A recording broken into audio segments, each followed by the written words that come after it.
Ahojte, moje meno je Kubo Kmeďko, som fyzioterapeut a dneska si nechávam robiť bike fit od Cepa v MT Bikery, čo je pre mňa veľmi zaujímavé, pretože ako rekreačný cyklista trávim veľa času na bajku a občas sám pociťujem bolesti v oblasti chrbta, dolných končatín, ramien.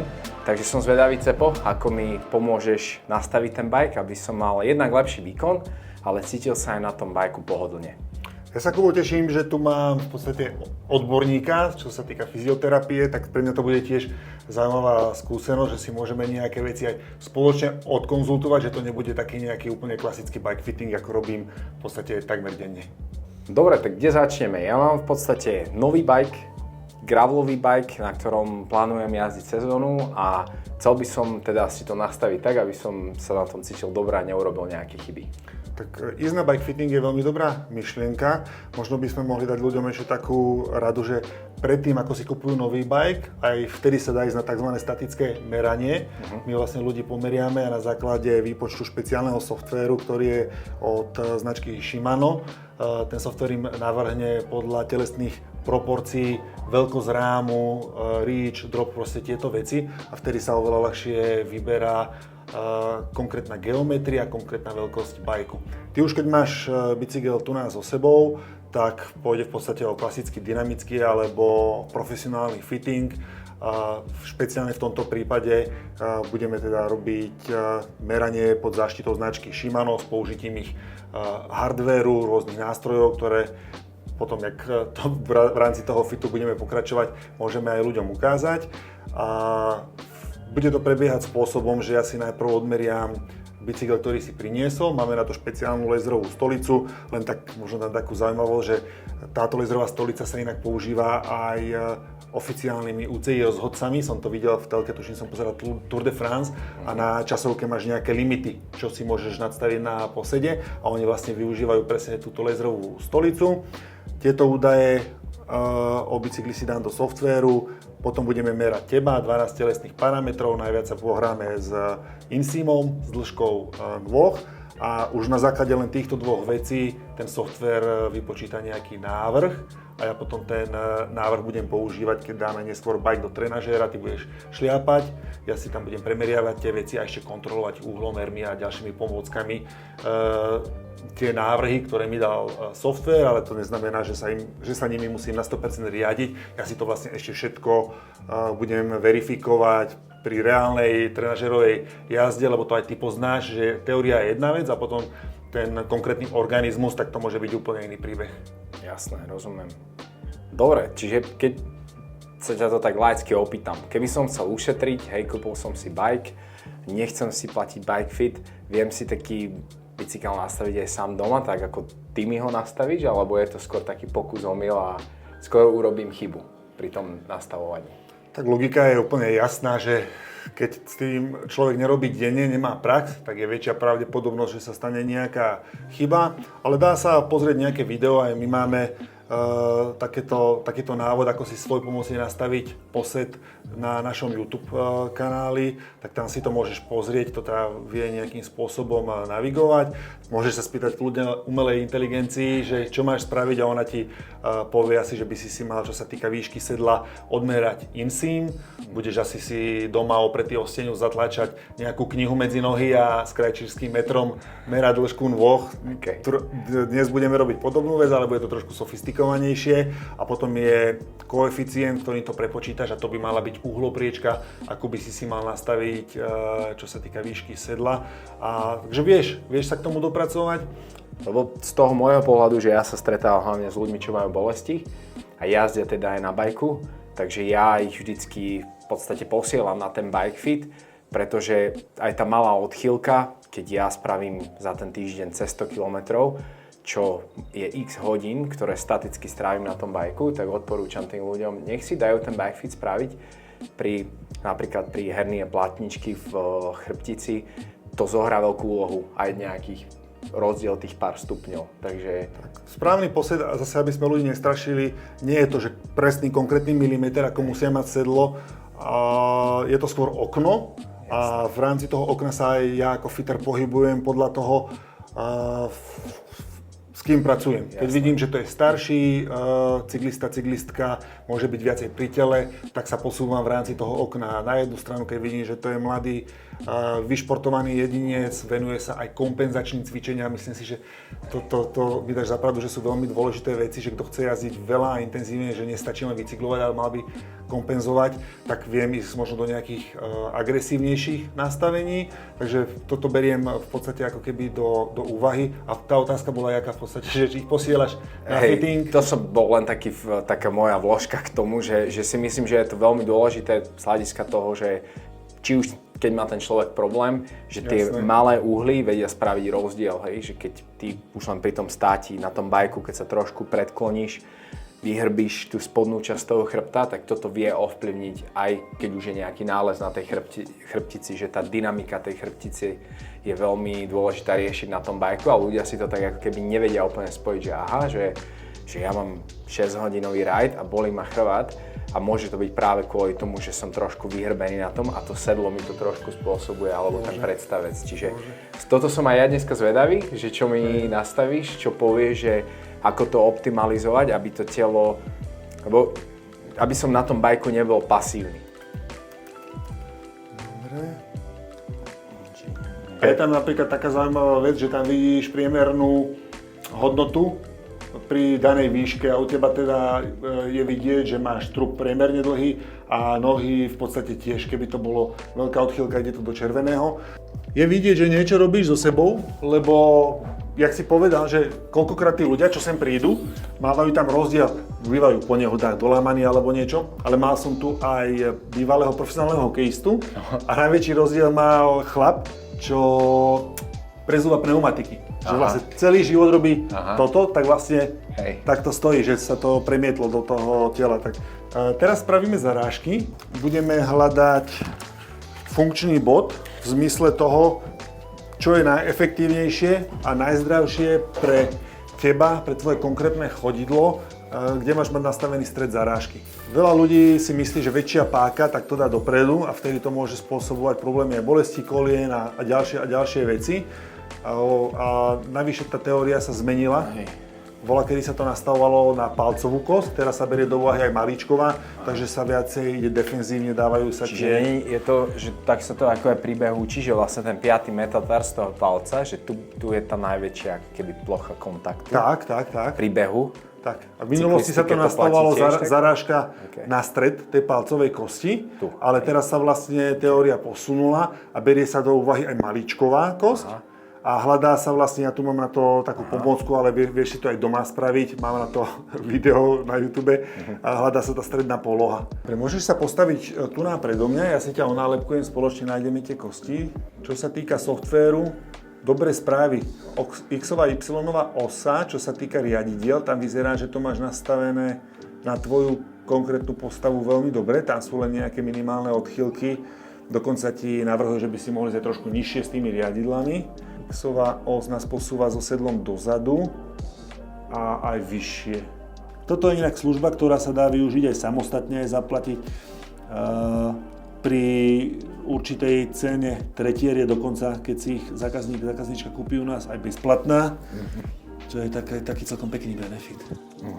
Tieto vložky, čo tu sú, tak tie dávaš, keď máš pocit, že treba niečo spevniť? Alebo... Vieš čo, oni sa odporúčajú všetkým a vždy. A hlavne tým, ktorí majú vyššiu klenbu, kvôli tomu, že tá noha, keď nemá oporu, tak v podstate sa namáha zbytočným spôsobom, to nepomáha ničomu. Potom vymeníš tie vložky, ktoré máš originál v tretrách za tieto, lebo žiadny výrobca ani tretry za 500 eur tam nedávajú ortopedické lepšie vložky, lebo oni v podstate ani nemôžu vedieť, kto si kupuje tú tretru, že či potrebuje, či má ploché nohy, či má strednú alebo vysokú, tak sa to rieši separé. Na cestných to funguje podobne, jediná zmena je tá, že tam máš v podstate 3 skrutky a nie je to úplne presne v strede, ale väčšinou tie zarážky to majú na sebe ako keby vytlačené, vyznačené. Mám tu aj tie. A tam je vlastne rozdiel s tým, že, treba počítať s tým, že keď zmeníš obuv, topánku, tretru, tak nestačí zmerať len túto dĺžku, tento rozmer. Tebe tá noha tam môže úplne inak sedieť, že vlastne ty keď vymeníš tretry, tak by si mal znova si nastaviť zarážky, nechať sa premerať, alebo si to aj sám spravíš. Ja som dokonca len medzigeneračne menil tretry, už tretíkrát.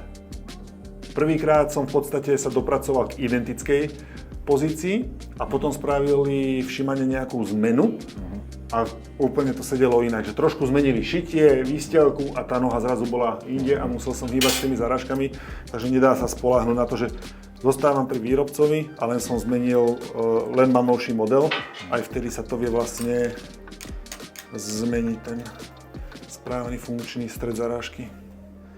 Len chvíľu stoj. U teba to je vlastne vidieť, tu to máš vyznačené, že nemáš úplne ploché, ale tú strednú klenbu by som úplne videl u teba. A jak si spomínal, že je tam nejaký rozdiel, však môžeme to premerať ešte raz. No. Poď kľudne raz. Len teraz sústrediť na tú lavačku. Toto isté sa vlastne tvrdilo, že tá ľavá je trošku vyššia, jak tá pravá. Chvíľu šliapať kvôli tomu, že aby sa vysedeli tie sedacie kosti, trošku povolili tie mäkké tkanivá. Super a potom budeme premeriavať veci. Teraz budeš mať divné, že tie zarážky máš v inej pozícii. No to je vidieť, že sa tá noha vôbec nenaťahuje, sedíš totálne nízko. A cíti tie zarážky, že tá noha je iná. Áno, úplne iná. Tá zmena bola veľká. Kebyže to robím v sezóne u nejakého jedinca, čo jazdí veľa, tak mu to poviem že teoreticky, že toto si teraz, toto je želaný stav a rozdelím to na dvakrát, že aby ten skok nebol veľký, lebo môže byť teoreticky, že želaným smerom do správnej pozícii, ale už len tá sama zmena môže byť taký stresový faktor, že mu môže nejaké problémy spraviť. Bežní cyklisti a ideálne takto v zime pred sezónou to nevadí a zvykne si už na tú novú pozíciu. Nemám rád úplne značky, to bola taká, alebo stále to je taký ošial gravelový, že tam dajú autobusársky, širokánske riadidlá, nemá to žiadny benefit, lebo tí ľudia nejdú jazdiť na traily s tým a ja by som jazdil, a to tak aj robím, ten rozber, čo mám na cestiaku, tak mám aj na graveli, lebo ten handling je stále v pohode. Že tie prsty by si mal vlastne používať, mali by byť rozprestrené v tej nohe a mal by si pri tom pedálovaní ich používať. Že často sa stretávam s tým, že tí ľudia majú tie prsty tak hore, zapreté v tej tretre. Podľa pety to je vidieť, že či sa ti prepadáva v rámci tej... A ja som mal pocit, že som to robil a mohlo to byť aj tým, že som tú záražku mal možno, vieš, môže byť, no vtedy, áno. Možno, čo sme nepovedali na začiatku, fitting vždycky začína s tým, že to, čo sme vybavili na obede, že sa bavím s konkrétnym cyklistom, cyklistkou, koľko jazdí, ako jazdí, čo sú priority, či komfort, či riešime aerodynamiku. Mám tu aj pretekárov, čo riešia časokárske bicykle, tak tam vtedy musíme brať UCI pravidlá, tam sú nejaké obmedzenia. Jasné. Bavíme sa o tom, že či majú za sebou nejaké úrazy. Veľmi jednoducho si ich vyšetrím, pozriem sa, jak sú flexibilní, nechám ich trošku poskákať, nejaké pár cvikov spravíme. Určite by sa mi hodilo, že keby som mal ešte background ako ty, že by som vedel robiť bike fitting ako fyzioterapeut, tak by ma to určite posunulo ešte ďalej. Potom sa môžu jedinci, cyklisti, cyklistky rozhodnúť, že pôjdu k nám na fitting do Bystrice a tam vlastne máme takéhoto kočovného fitera Pavla z Prahy a to je vlastne pod záštitou značky Retool a on je fyzioterapeut a tam všetky tieto veci prebiehajú. Rozdiel oproti fittingu Shimano versus Retool je ten, že on nemeria postavu, ale meria uhly pri šliapaní. On ti dá tie senzory, má tam kameru a on tam vlastne pozerá, že či si v zelenom alebo v červenom a podľa toho fyziovyšetrenia identifikuje, že aké sú tvoje možnosti a čo by sa dalo vlastne s tým robiť. A v podstate ako keby si zamrzol v tom otočí, v tej rotácii a ja vlastne budem merať nohu v tejto pozícii, ako sa naťahuje. Keď takto zafixuj to druhou nohou a takto chvíľu skús vydržať, výborne.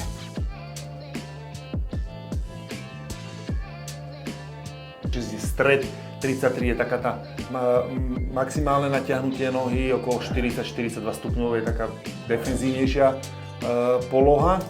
Trend je teraz skôr kratšie kluky, aerodynamickejší posed a nižšie sedlo, takže defenzívnejšie. A videl som dokonca teraz analýzu Pogačara. Nejakým softvérom zmerali, že ako on vystiera tú nohu a on sa vlastne dostával len na 40 stupňov, čo v podstate donedávna sa považovalo za veľmi, veľmi pohodlný posed, že tá noha sa toľko nenaťahuje. Takže nejaká evolúcia bude prebiehať s týmto smerom. U teba pôjdeme s tým sedlom vyššie, ako nám správne naznačuje softvér. Zistíme okolko. Idem sa pozrieť ešte teda, ako vyzerá koleno. Predpokladám, že bude veľmi vpredu. Aj sa to cíti veľmi vpredu. No, lebo jednak tá noha je pokrčená, takže to koleno nám vystreluje dopredu. Tuto vlastne by sme mali byť niekde vrch kluky a toto by malo byť asi cez os pedál a my sme tam vyslovene 4-5 centiákov. Takže ideme toto vyriešiť a tým pádom by nám šliapanie sa malo trošku napraviť. Môžeš ísť dole.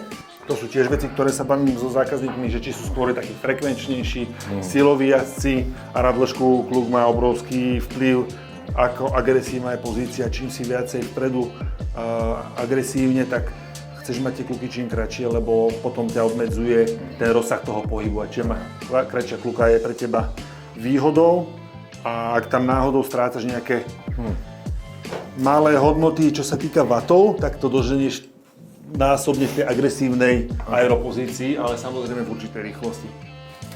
Musíme to robiť, je tam akože stále miesta. No, toto už vyzerá lepšie. Nejedná sa len o kolena, o šliapanie ako také, ale ty keď máš to ťažisko moc vpredu, tak potom aj tú hmotnosť tela vlastne musíš viacej držať chrbát, ruky. Takže keď niekto príde, že ho bolia kríže, hlavne krčná chrbtica, tak to môže byť s tým problém, alebo že, jak sme sa bavili, technika, že jazdí prepnuté lakte, treba ich mať ako keby pokrčené a toto sa ti vlastne hneď celé uvoľní. A budeš to držať asi 30 sekúnd, ja ti potom poviem, že kedy stačí. Ja si ťa ešte natočím na slow-mo zo všetkých strán. Neviem, koľko 80 otáčok? Tak, pocitovo, aby si to, dobre, toto je v pohode. Dobre, môžeš si uľaviť. Ďakujem. Otoču, že čo spraví päta. Nemala by padnúť pod os pedálu v tejto pozícii. Mala by sa tam dostať vlastne na tú pozíciu plus minus. A tá päta nám tam nepadá, takže vyzerá to dobre. Ale čo ma zaujíma je, že tie nohy ako idú. Či tam nevidím jednu nohu alebo obidve, že či nám nejdu moc donútra alebo dovon. A tuto vyzerá, že tie kolená idú pekne v línii obidve, ale dôležité je, že ideme pozrieť na tento rozmer, to je stred sedla po koniec predstavca, to je ten vrchársky úchop a pozrieme sa aj na koniec pák, že ako to vychádza. Častokrát ľudia chodia, že majú zle nastavené riadidlá, že si to vlastne potiahnu, zdvihnú. Toto by som povedal, že je taký ten maximálny bod, kedy už by som vyššie s tým nešiel. V ideálnom prípade tie riadidlá naväzujú do roviny k pákam, ale tuto nemáš našťastie tú situáciu, že by si to mal bod do dola, že sa nevieš ani chytiť. Toto je vlastne stále tak, že možno by som to trošku ešte sklopil, aby si aj tento úchop mal taký dobrý, že sa nešmíkaš, nepadáš a tým pádom by sme to mali úplne ideálne. Ľudia majú tendenciu toto si zdvíhať, keď sa necítia na bajku dobre, že sa im zdá, že majú dlhy. Druhá najhoršia vec, alebo ešte horšia vec, jak to, že si zdvihnú páku, je, že neriešia šliapanie, ale toto buchnú celé dopredu, že aby mali pohodlnejší posed, ale vlastne toto má fungovať separé šliapanie a toto môžeš riešiť buď rámom, čo je ťažko sa rieši, alebo predstavcom riadidlami. Si zaregistrovaný softvéry, keby si prišiel s ďalším bajkom, už teba nemusíme fyzicky druhýkrát merať, len softvér vypočíta hociaký iný posed, máš cestiak, hora, časovku, zákazník platí už len polovicu. Znamená, že ten predstavec, jak je tam dlhý teraz, že je zlý na teba, ale je to agresívnejšie sedenie. Na tvojom mieste by som kľudne išiel po centimetri alebo až o 2 kratšom predstavci a tým pádom máš ten bike úplne že bez akýchkoľvek kompromisov. Dobre, Cepo, tak ja ti ďakujem. Bolo to skvelé si to navnímať, to, čo som mal predtým, ako sa to cítilo a ako sa cítil ten bike potom. takže mi to tak ako hneď sadlo.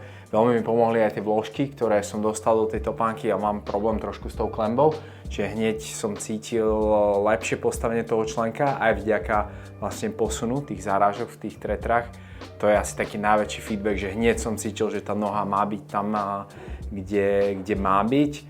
Takže super, za mňa vynikajúce si to tak akože navnímať, že cítiť to predtým a potom, plus je to, čo si ma natočil, že som mal aj ten feedback vlastne vizuálny z toho, že takto si, tu si spredu, z boku, zozadu, že aj potom pri tom jazdení môžem nad tým premýšľať, že aby sa nestali tie chyby, ktoré si spomínal, že sa dejú.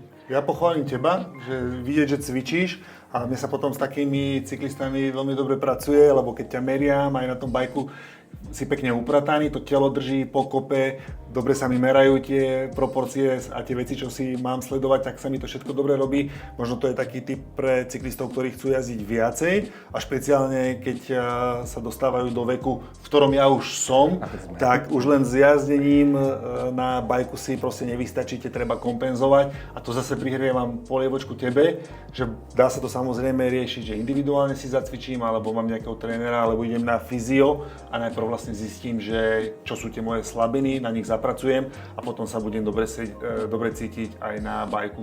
Otestujeme cepa, koľko vydrží v plenku. Maximálne vydrží v plenku a koľko náš na bench. To ti povieme teraz, minútu a 60. Ak vás niečo zaujalo, alebo máte ďalšie otázky, tak napíšte nám do komentov, my vám radi odpovieme. A v pokračovanie tejto série bude, že si ukážeme v podstate, tak ako Tomáš spomínal, tie kompenzačné cvičenia, alebo nie len ako nastaviť ten bike, ale nastaviť to telo na to, aby ste sa na tom bajku cítili komfortne a nezranili. Takže sledujte nás, v ďalších epizódach vám ukážeme, ako pracovať s telom a menej s bajkom. Keď potrebuješ figuranta, kde pekne bude tie zlé veci dobre vidieť, tak sa ti hlásim, že dobehnem jak tebe. Dobre, super. Môžeme to Teším ukázať sa. na mne. Paráda.